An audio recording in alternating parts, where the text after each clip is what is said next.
Good morning everyone, welcome to all of you अपना school app. स्वागत है आप सबका अपना स्कूल ऐप पर। फिर से हाजिर हैं हम एक नए वीडियो, एक नई उमंग, एक नए जोश के साथ में नॉलेजफुल वीडियो को लेकर।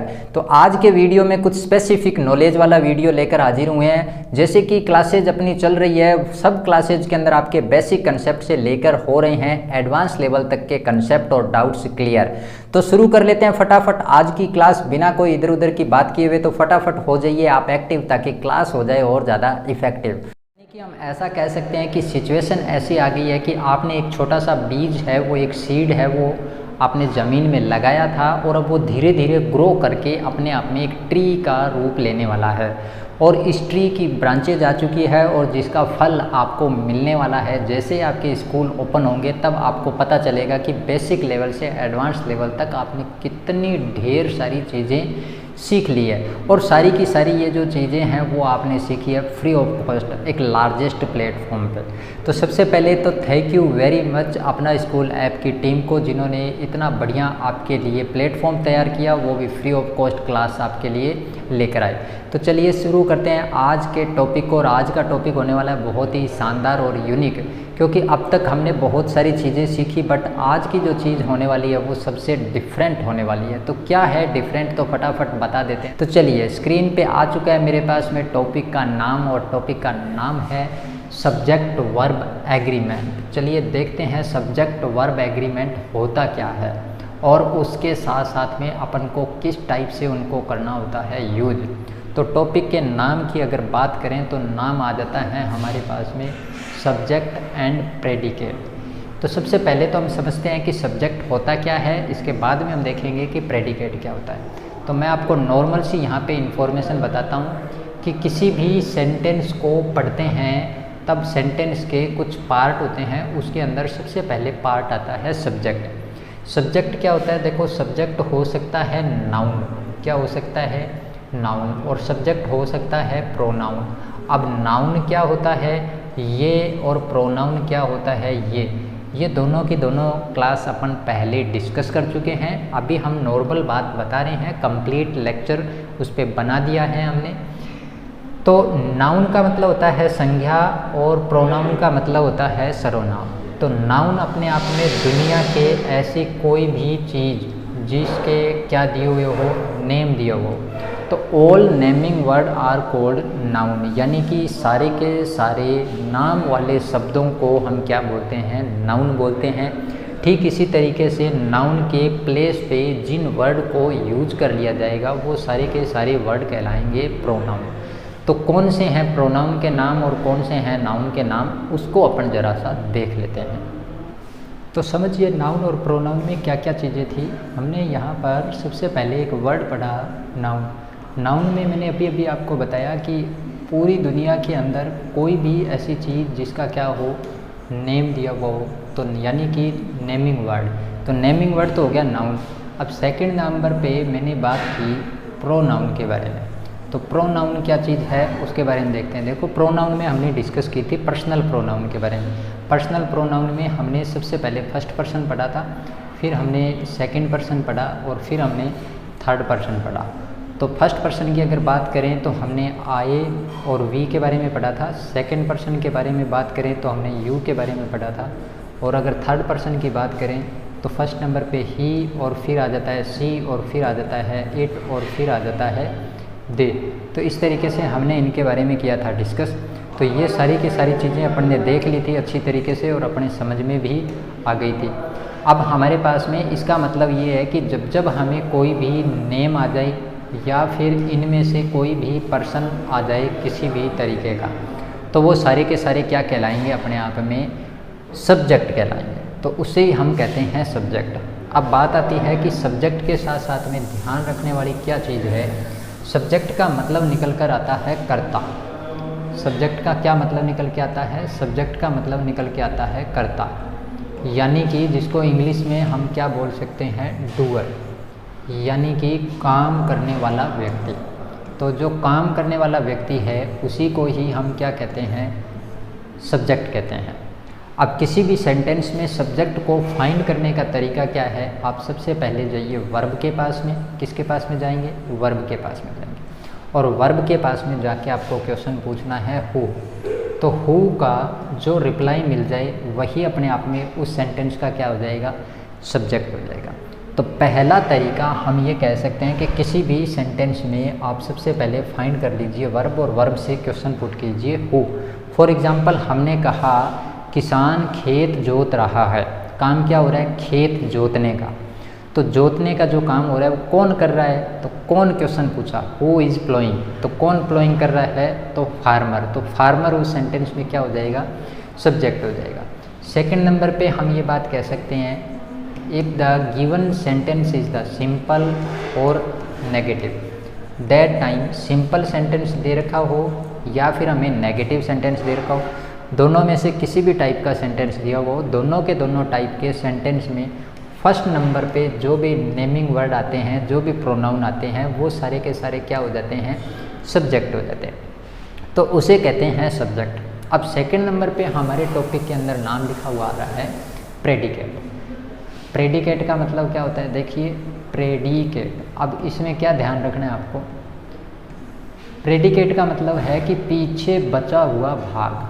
किसके बचा हुआ भाग, पीछे बचा हुआ भाग है किसी भी सेंटेंस का, ठीक है। तो बचे हुए पार्ट को ही हम क्या कहेंगे, प्रेडिकेट कहेंगे। तो दो चीज़ आ गई, एक सब्जेक्ट आया, एक प्रेडिकेट आया।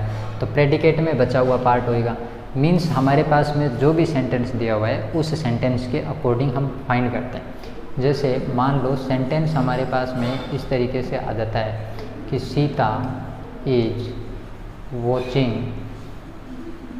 टीवी, ये सेंटेंस आ गया, सीता इज वॉचिंग टीवी। अब हमने कहा कि इसके अंदर सबसे पहले कोई भी नेमिंग वर्ड आ जाए, तो नेमिंग वर्ड हमें पता चला कि सीता दे रखा है, तो सीता इस सेंटेंस में क्या हो जाएगा, सब्जेक्ट। अब बचा हुआ पार्ट क्या है, इज वॉचिंग टीवी, यहाँ तक का जो पोर्शन होएगा उसे क्या कहेंगे, प्रेडिकेट कहेंगे। एक सेंटेंस और देख लेते हैं इसी टाइप से, तो आपको और ज़्यादा क्लियर हो जाएगा। देखिए यहाँ पर सपोज दैट हमारे पास में सेंटेंस आ गया, Ramesh was going to school yesterday, 2 days before, ऐसा कुछ भी आगे वर्ड आ गया हमारे पास में। अब हम देखेंगे कि सबसे पहले नेमिंग वर्ड क्या आया है, रमेश। तो रमेश इस सेंटेंस में क्या हो गया, सब्जेक्ट। रिमेनिंग पार्ट क्या हो गया इसके अंदर, प्रेडिकेट हो गया। तो अब आपको ये बात तो क्लियर हो गई कि हमें किसी भी सेंटेंस में सब्जेक्ट क्या है और प्रेडिकेट क्या है। सब्जेक्ट का मतलब ये है कि किसी भी सेंटेंस का स्टार्टिंग का पोर्शन जो नाउन और प्रोनाउन दोनों हो सकते हैं, बचा हुआ पोर्शन है उसे हम प्रेडिकेट कहेंगे। अब लौटते हैं हम हमारे टॉपिक के ऊपर कि टॉपिक में हमें क्या क्या चीज़ें दी हुई है, इंग्लिश के अंदर उसको और ज़्यादा क्लियर कर लेते हैं। तो सेंटेंस में सबसे पहले हमारे पास में लिख रखा है सब्जेक्ट। तो सब्जेक्ट क्या होता है ये भी हमने सीख लिया। फिर हमें दे रखा है प्रेडिकेट। प्रेडिकेट क्या होता है ये भी हमने सीख लिया।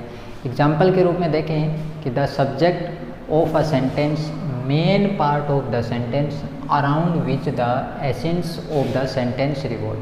पूरा का पूरा सेंटेंस जिस पार्ट के ऊपर घूमता है और वह अपने आप में सेंटेंस का होता है मेन पार्ट, उसे क्या कहेंगे, सब्जेक्ट कहेंगे। The predicate of a sentence is that part of the sentence which tell you about the subject। यानी बचा हुआ ऐसा पार्ट जो सब्जेक्ट के बारे में आपको बता रहा हूँ, सब्जेक्ट के बारे में टोटल इन्फॉर्मेशन कलेक्ट करके दे रहा हूँ। सारी की सारी जो चीज़ें छिपी हुई है वो सब्जेक्ट से रिलेटेड छिपी हुई है। सब्जेक्ट से रिलेटेड जितनी चीज़ों के बारे में आपको डिस्क्राइब कर रहा है वो सारी की सारी किस में जाएगी, प्रेडिकेट में जाएगी। अभी अभी हमने एग्जाम्पल देखा था, एक एग्जाम्पल यहाँ पे और दे रखा है, जैसे the cat ran into a hole.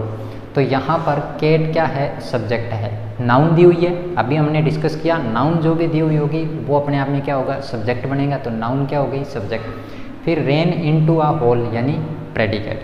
तो बचा हुआ पोर्शन आ गया। अब खास बात क्या है, subject is always a noun और प्रोनाउन। अभी अभी हमने डिस्कस की।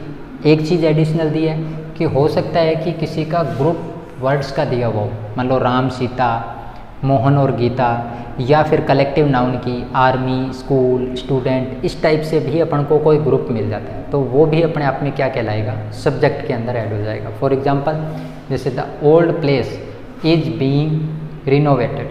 पुराने जितने भी जगह हैं उनके बारे में बात कर रहे हैं, तो ओल्ड प्लेसेस है वो अपने आप में यहाँ पे क्या हो गया, सब्जेक्ट हो गया। प्रेडिकेट में, प्रेडिकेट के अंदर बताया है कि as a consist of one word और several word with a verb.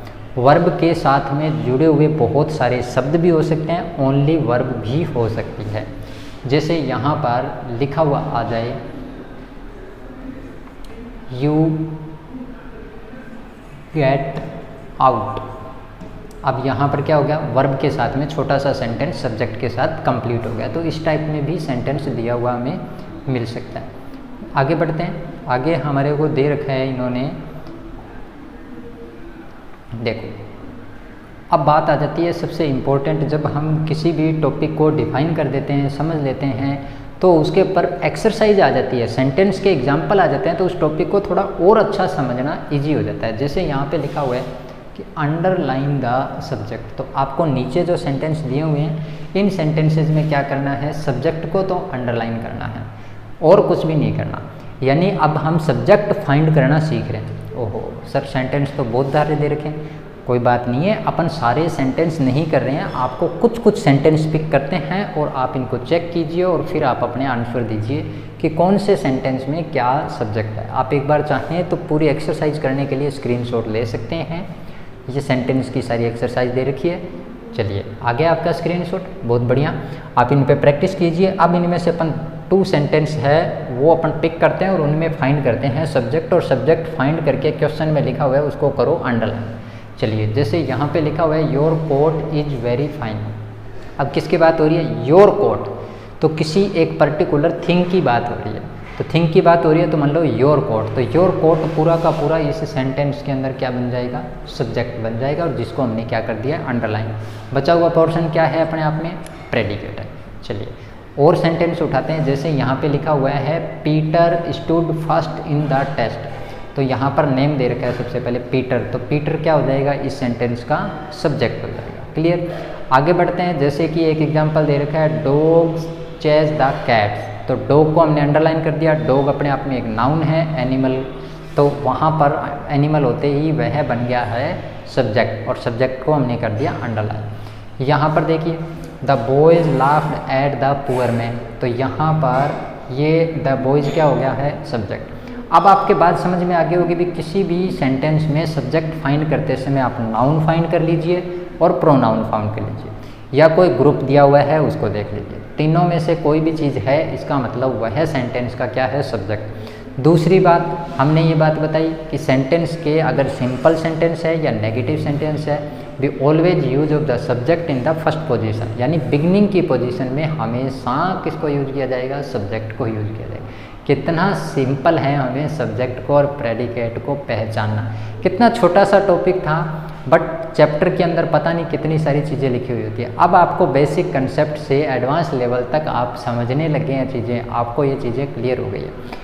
बिल्कुल सही समझ रहे हैं। आपके कमेंट आ रहे हैं कि यह एक सेंटेंस के पार्ट में हमने पढ़ा था। बिल्कुल सेंटेंस का एक ठीक ऑर्डर जो होता है, इसमें फर्स्ट ऑफ ऑल लिखा हुआ मिलता है हमें सब्जेक्ट, इसके बाद में करेक्ट ऑर्डर के अंदर हमें लिखी हुई मिलती है हेल्पिंग वर्ब, आफ्टर देन हमें मिलती है वर्ब, एंड आफ्टर देन हमें मिलता है ऑब्जेक्ट। ये अपने आप में एक सेंटेंस का मीनिंगफुल या सेंसफुल हम कह सकते हैं, वो सेंटेंस का एक ऑर्डर है। इस ऑर्डर में कोई भी सेंटेंस है वो सेट होता है, तब उसका एक बिल्कुल अच्छा सा मीनिंग निकलता है। कभी कभी सब्जेक्ट और वर्ब दोनों मिलकर भी किसी भी सेंटेंस का यू गेट आउट, जैसे कि अपन ने बोला stand up, open the door, इस टाइप से भी अगर हमें कोई चीज़ मिलती है तो वो भी अपने आप में क्या है, सेंटेंस का एक पोर्शन बन जाती है।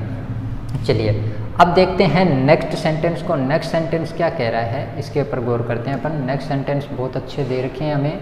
इन्होंने बोला है कि अंडरलाइन द प्रेडिकेट। देखिए अभी अभी हमने फाइंड करना सीख लिया। क्या चीज़ को फाइंड करना सीखा हमने, सब्जेक्ट को फाइंड। अब हमें क्या फाइंड करना है, प्रेडिकेट फाइंड करना है। और प्रेडिकेट फाइंड करके क्या करना है, ये बोल रहे हैं कि उसको कर दीजिए आप अंडरलाइन। क्या करना है, अंडरलाइन करना है। वेरी इजी, वेरी सिंपल, हमें पता ही है। बस हमें तो क्या है, सब्जेक्ट फाइंड हो जाएगा तो रिमेनिंग पोर्शन क्या हो जाएगा, प्रेडिकेट। जैसे यहाँ पर जाते हैं the king died of a broken heart.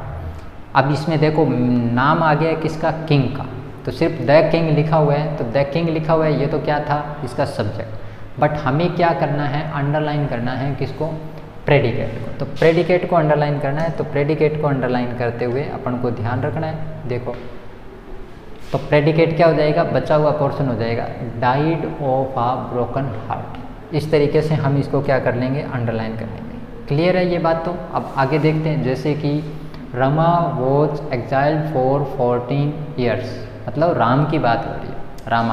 Ram क्या है कि 14 साल के लिए क्या चले गए थे, वनवास चले गए थे। तो राम तो इस सेंटेंस का सब्जेक्ट है और वॉज से लेकर ईयर्स तक क्या हो जाएगा, इसका प्रेडिकेट हो जाएगा। चलिए, कैट लिव्स ऑन अ माइस, तो यहाँ पर क्या हो जाएगा, लिव ऑन माइस क्या हो जाएगा, वर्ब, ये हो जाएगा प्रेडिकेट और ये कैट्स हो जाएगा सब्जेक्ट। फिर है my father runs a bakery, तो यहाँ पे माय फादर जो लिखा हुआ है ये तो सब्जेक्ट है और रन्स अ बेकरी ये क्या है, इसका प्रेडिकेट है। तो इस तरीके से आप किसी भी सेंटेंस में, I hope so, subject and predicate आराम से फाइंड कर सकते हैं। सब्जेक्ट और प्रेडिकेट अपने आप में एक सेंटेंस का पोर्शन है, वहाँ से हमने इन चीज़ों को फाइंड किया था।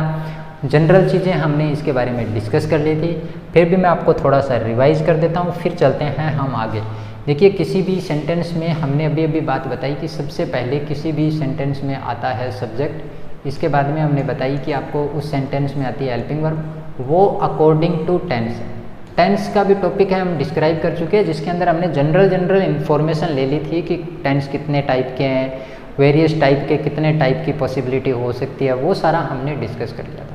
इसके बाद में आती है वर्ब। वर्ब का चैप्टर तो पूरी तरह डिस्क्राइब कर चुके हैं। 2 टाइप के चैप्टर बने थे अपने, दोनों टाइप के चैप्टर हो गए। फर्स्ट ऑफ ऑल हमने बताया कि वर्ब ऑब्जेक्ट के बेस पे 2 टाइप की होती है। फर्स्ट नंबर पे हमने बताया ट्रांजिटिव और सेकंड नंबर पे हमने बताया इंट्रांजिटिव। फिर वर्ब की हमने फॉर्म बताई, फॉर्म के अंदर काउंटिंग करनी थी V1, फिर V2 और फिर V3 और फिर V4 और फिर V5, यानी कि फॉर्म बेस पे हमें वर्ब कितनी पढ़नी है, 5 पढ़नी है। ऑब्जेक्ट बेस पे वर्ब कितनी पढ़नी है, 2 टाइप की पढ़नी है।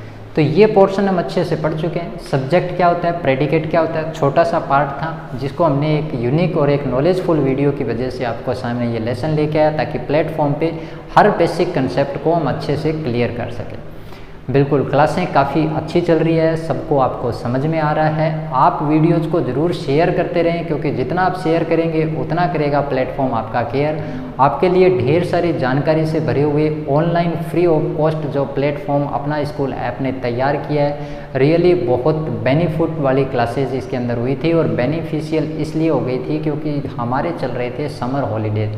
घर बैठे हुए आराम से हम कहीं पर भी आ रहे हैं, जा रहे हैं, इन लेक्चर को कभी भी बैठ के देख सकते थे और नॉलेज प्राप्त कर सकते थे। तो इतना अच्छा बेनिफिट हमें इन क्लासेज का मिला है। चलिए अपन बढ़ते हैं अब आगे। देखिए, सब्जेक्ट ढूंढ लेते हैं, प्रेडिकेट ढूंढ लेते हैं, यानी कि सेंटेंस में बहुत सारी चीज़ें आ जाती है। और इस सेंटेंस में जब बहुत सारी चीज़ें आती है तो हमें सेंटेंस के काम की विशेषता बतानी पड़ती है। जैसे मैंने अभी आपको डिफाइन किया कि प्लेटफॉर्म के ऊपर इतनी बेनिफिशियल क्लासेज हुई, तो आपने इन क्लासेज का क्या बताया, बेनिफिट बताया। तो इस तरीके से कोई भी वर्क के बारे में जब हम बात कर रहे होते हैं तो उनके बेनिफिट के बारे में बात कर रहे हैं, या फिर उनके विड्रॉ के बारे में बात कर रहे हैं, या फिर बैकड्रॉ के बारे में बात कर रहे हैं, उनकी कमियों के बारे में बात कर रहे हैं, तब हमें ज़रूरत पड़ती है एक टॉपिक की। और वो एक छोटी सी इन्फॉर्मेशन इसके अंदर दी हुई है, हम इसको भी इसमें डिस्कस कर लेते हैं। जैसे यहाँ पर लिखा हुआ है एडवर्ब। देखिए, सबसे पहले हम समझते हैं कि एडवर्ब होता क्या है। एडवर्ब का मतलब होता है क्रिया विशेषण। हिंदी में आपने नाम सुन रखा होगा बिल्कुल से, क्या नाम है इसका, क्रिया विशेषण। तो इस टॉपिक के अंदर बहुत सारी चीज़ें आपको पढ़ने को भी मिल जाती है और हमें उस वर्ब के बारे में भी जानकारी मिल जाती है। अब जब जानकारी मिल जाती है तो इसका मतलब उसके और ज़्यादा अच्छा टॉपिक हमारे को समझ में आ जाता है। तो एडवर्ब का मतलब हुआ क्रिया विशेषण। तो जैसा कि मैं यहाँ पे लिख रहा था, क्रिया विशेषण यानी कि काम की विशेषता बताने वाला। किसकी विशेषता बताने वाला, काम की विशेषता बताने वाला। तो काम की जब विशेषता बताई जा रही है तो उसे बोलते हैं एडवर्ब। तो यहाँ पे दिया हुआ है एडवर्ब फ्रेज, यानी कि एक सेंटेंस का छोटा सा पार्ट जिससे कोई ना कोई मीनिंग निकल के आता है। तो यहाँ पर दे रखा है कि एक adverb phrase perform the function of an adverb in a sentence, यानी कि एक विशेष पार्ट हो जाता है किसी भी सेंटेंस में। अब वो कौन कौन से पार्ट हैं हम ज़्यादा डिस्कस नहीं कर रहे हैं, 1, 2 और 3 के बारे में हम डिस्कस कर रहे हैं एडवर्ब का, ताकि इस टॉपिक को और अच्छा से क्लियर कर सकें। देखिए सबसे पहले आता है एडवर्ब के अंदर हमारे पास में मैनर। मैनर का मतलब आप समझ गए, आपके एटिकेट्स। घर में कोई मेहमान आता है, घर में आते ही हम कैसा उसका स्वागत करते हैं, वेलकम कर रहे हैं उसका, उनके पास बैठते हैं, उनसे बातचीत करते हैं, नमस्ते करते हैं, चरण स्पर्श करते हैं, ड्रिंक सर्व करते हैं या चाय कॉफ़ी या मीठा कुछ भी सर्व कर रहे हैं, ये हमारे क्या हैं, मैनर हैं। ठीक है, स्कूल में जाते हैं हम टीचर का रिस्पेक्ट करते हैं, आपस में बातचीत करते हैं, ये सब क्या है, मैनर। तो ये भी अपने आप में सेंटेंस में भी ऐसी कुछ चीज़ें होती है जो सेंटेंस का क्या बताती है, मैनर बताती है। ये तो बात हुई मैनर की। अब हम हमारी लैंग्वेज में इसको कह सकते हैं तरीका। यानी आपने कोई चीज़ खाई और आपको वो चीज़ बहुत पसंद आई, बहुत अच्छा लगा उस चीज़ को खा के, तो आप बोलते हैं कि ये चीज़ कैसे बनी। तो कैसे का जो रिप्लाई होता है वही किसका आंसर बन जाता है, एडवर्ब का। तो यहाँ पर हमें पढ़ना है मैनर के बारे में। मैनर क्या बताता है, उस एक्शन के मैनर के बारे में बताता है। जैसे एग्जाम्पल के अंदर लिखा हुआ है शी रोट द पोइम, वह पोइम लिखती है। ये तो एक सामान्य बात हुई, बट वो पोइम कैसी लिखती है, वेरी वेल, बहुत अच्छी लिखती है, बहुत अच्छी पोइम लिखती है वो। तो इसका मतलब कैसी लिखती है, तो कैसे वर्ड का आंसर क्या दे रहा है, वेरी वेल। तो जो वेरी वेल वर्ड है वो क्या चीज़ है, एडवर्ब ऑफ मैनर है। क्या है, एडवर्ब ऑफ मैनर है। ये लड़का बहुत इंटेलिजेंट है, तो वो लड़के की विशेषता है, वर्ब की विशेषता नहीं है। ये लड़का धीरे धीरे चलता है। अब चलने की क्वालिटी बताइए आपने, धीरे धीरे, तो धीरे धीरे स्लोली स्लोली जो वर्ड निकल के आया वो क्या है, एडवर्ब है। नेक्स्ट देखिए, ऐसा एडवर्ब आ जाता है एक adverb phrase of place. Place के बारे में जो बताता हो, यानी जगह के बारे में, किसी भी सेंटेंस में जगह के बारे में। आपने ये जो चीज़ है वो कहाँ से खरीदी, तो आप बताते हो कि जी हमने उस बला बला शोरूम से ये चीज़ लेके आई। आपने ये जो पेंसिल ले रखी है लीड वाली, ये बड़ी अट्रैक्टिव है, ये कहाँ से लेती आपने। ये जो आपने नोटबुक तैयार की है, ये आपने कहाँ से ली। ये जो डेकोरेशन का सामान था, ये आपने कहाँ से लिया। कहाँ कहाँ कहाँ कहाँ, यानी कि वेयर का जो रिप्लाई देना होता है वही अपने आप में क्या कहलाता है, एडवर्ब ऑफ प्लेस कहलाता है। एग्जाम्पल देखते हैं। एग्जाम्पल दे रखा है कि she performed on the school stage, यानी कि ये जो परफॉर्मेंस दी थी उसने कहाँ दी थी, ये स्कूल की स्टेज पे दी थी। तो वहाँ पे स्थान का नाम आ गया on the school stage. On the school stage इस सेंटेंस में क्या है, अपने आप में वो उसका मैनर बता रहा है और किस तरीके का, प्लेस का मैनर बता रहा है। हमने अभी सेंटेंस में डिस्कस किया कि सब्जेक्ट क्या है, प्रेडिकेट क्या है। तो हमने ये बात भी पढ़ी कि प्रेडिकेट के अंदर बहुत सारी चीज़ें ऐड होती है, वर्ब भी होती है, सब्जेक्ट की इन्फॉर्मेशन भी देती है, वो सारी की सारी। इसीलिए हमने इसको एडवर्ब के बारे में बता रहे हैं कि हमारे प्रेडिकेट के अंदर एक पोर्शन जो सब्जेक्ट के बारे में कंफर्म करवाता है हमें, तो सब्जेक्ट की जो कंफर्म कराता है वो चीज़ें हम फाइंड कर लेते हैं, बट वर्ब को जो अपने आप में बहुत अच्छे से डिफाइन कर रहा है उसके लिए हमें किसकी रिक्वायर रहती है, एडवर्ब की रहती है। तो आई होप सो आपको ये टॉपिक समझ में आया होगा। अभी हमारे पास में एक चीज़ बची है, वो बता देते हैं, टाइम ऑफ मैनर, यानी इसमें टाइम के बारे में बात की जाएगी। अब आप क्लासें पढ़ रहे हैं, स्कूल में जाएंगे, स्कूल ओपन होंगे, आपके पास में एक नॉलेजफुल चीज़ें आपके पास में होंगे, आपके एक नॉलेजफुल, आपने एक नोटबुक तैयार की होगी, उसमें आपने अपने नोट्स भी बनाए होंगे बहुत अच्छे अच्छे। तो आपसे पूछा जाए ये कब बनाए थे, तो आप बताएंगे जी समर हॉलीडेज़ में बनाए। तो वो आपने क्या बताया, टाइम बताया। जब टाइम के बारे में डिस्क्राइब कर रहे हैं, आप उन चीज़ों के बारे में बता रहे हैं, तो वो क्या हो गया, एडवर्ब ऑफ टाइम हो गया। तो यहाँ पर जैसे scorpion are active during the night, तो स्कॉर्पियंस क्या है, कब एक्टिव रहते हैं, ड्यूरिंग द नाइट। तो यहाँ पर ड्यूरिंग द नाइट जो वर्ड लिखा हुआ है वो क्या बता रहा है, टाइम के बारे में बता रहा है। चलिए, तो आज की क्लास में था ये एक छोटा सा लेसन जो आपको बताना हो गया था, बहुत मैंडेटरी, एक रिक्वायरमेंट, क्योंकि हम बार बार कितने सेंटेंस के बारे में डिस्कस किए, कितने चैप्टर पढ़े, उसके अंदर बहुत सारी डिटेल में इंफॉर्मेशन भी आई। तो हम चाह रहे थे कि आने वाले सेंटेंस के अंदर क्या क्या चीज़ें होती है उसके बारे में भी ज़रा सा डिस्कस कर लिया जाए। तो इसलिए टॉपिक बहुत छोटा था बट इम्पोर्टेंट टॉपिक था। आई होप सो आपने इस लेसन को, इस लेक्चर को एंजॉय किया होगा। तो आप ज़रूर से कीजिएगा इस टाइप के लेसन को शेयर, ताकि कर सकें हम आपका केयर। जितनी शेयरिंग उतनी ज़्यादा केयरिंग। तो मिलते हैं एक न्यू इन्फॉर्मेशन, एक नए वीडियो, एक नॉलेजफुल जानकारी के साथ, एक नए उमंग और नए जोश के साथ। तब तक आप जुड़े रहिए अपना स्कूल ऐप के प्लेटफॉर्म पर और भरपूर होते रहिए अपनी जानकारी के साथ साथ में और करते रहिए एंजॉय। तब तक सबको bye bye and thanks for watching.